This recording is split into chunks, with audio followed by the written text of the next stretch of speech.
Қайырлы күн баршаңызға. Бүгін сіздерге осындай 15 минутте дайын болатын, өте жылдам дайын болатын, дәмді, үгілмелі печенье жасаудың үлгісін көрсететін боламын. Бізге ең алдымен бөлме температурасында еріген сары май, жұмыртқа, кукуруз крахмалы, қант ұнтағы, қопсытқыш ұнымызды салып, жақсылап араластыратын боламыз. Оның мөлшерін описанияда жазып кететін боламын. Онда бірден барлығын қосып жібермеңіздер, себебі қамыр қатты болып қалуы мүмкін. Қазір жұмсарғанша қамыр илейтін боламыз. Осылай бізге жұмсақтау қамыр қажет болады. Егер илеп болғаннан кейін қамыр қатты болса, кішкене сары май немесе сұйық май қосуға болады.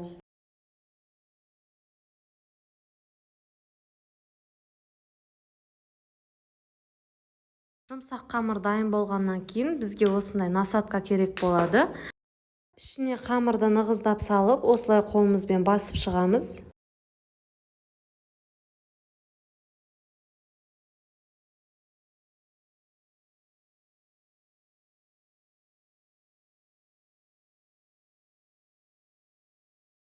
Саусағымызбен осылай басып шығатын боламыз.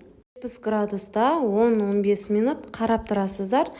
Өйткені әртүрлі пеш болады. Қатты қызарып пісіп кетпеу керек, күйіп кетпеу керек, тез піседі. Кез келген тосапты пайдалануға болады.